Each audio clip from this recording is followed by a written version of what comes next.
Hi, everyone, and welcome back. Today we're diving into one of the most misunderstood and honestly one of the most important topics in dissociative trauma, non-human parts.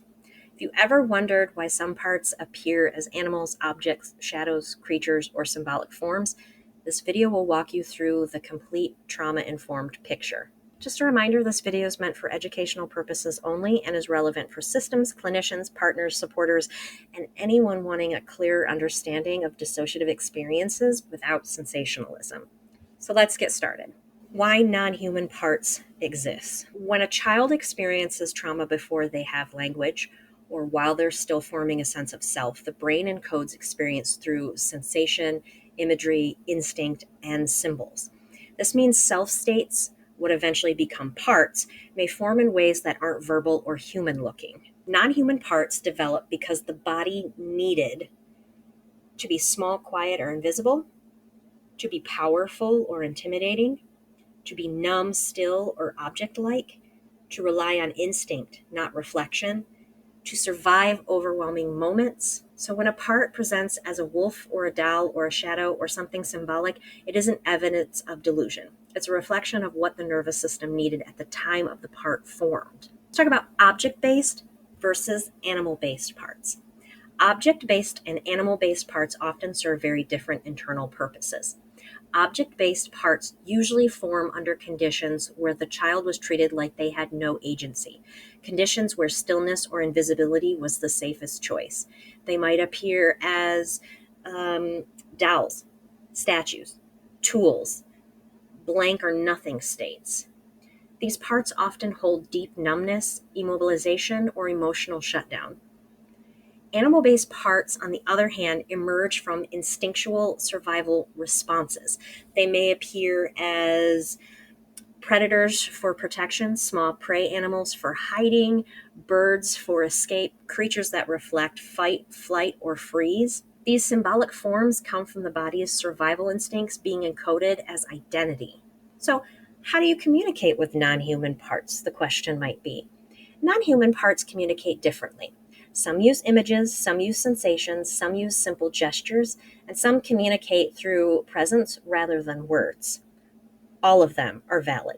So if you're trying to communicate with a non-human part, here are the principles that you may want to follow. Use curiosity, not correction. Don't force human language. Meet them where they are. Focus on their role, not their appearance. Offer choices: writing, imagery, distance, silence. Respect protectors and don't push past boundaries. Communication develops slowly, and every step counts. Let's talk about when protectors are non-human. Many protectors appear intimidating: wolves, monsters, shadows, even supernatural figures. But their purpose is protective, not malicious. These protectors often carry things like fear the child couldn't express, rage that was unsafe, hypervigilance, responsibility for keeping the system alive, the emotional charge of traumatic memories. Their scary appearance is symbolic armor. The most effective way to approach them is through respect, neutrality, and acknowledgement of their role.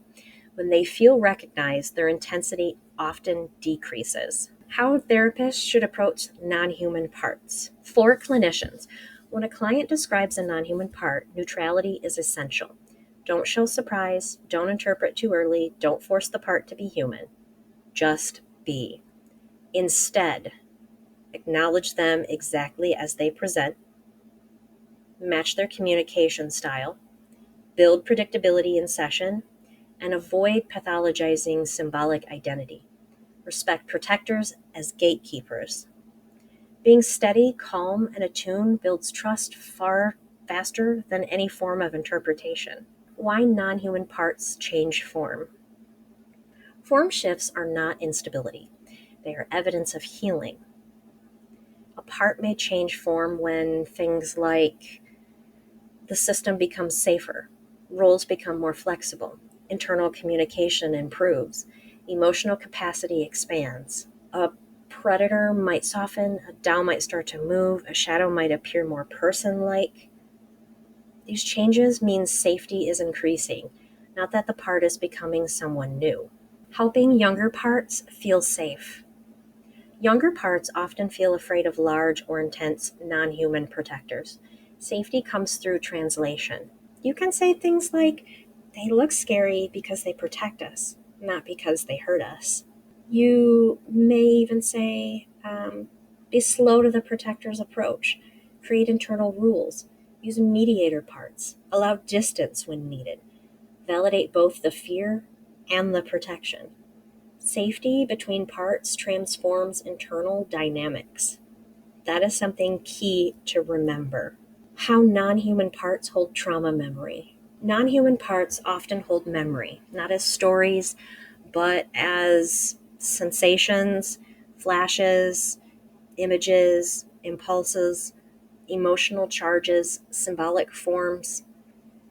This is because the trauma happened before the brain could encode narrative memory.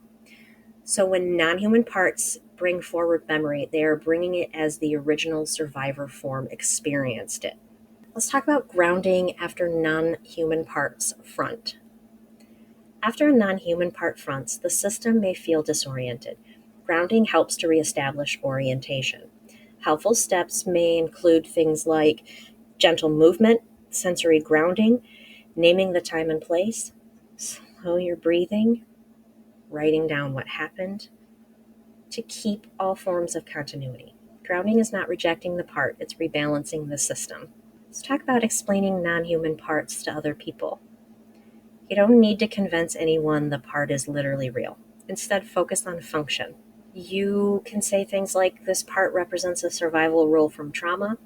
Their form is symbolic. This is a known pattern in dissociation.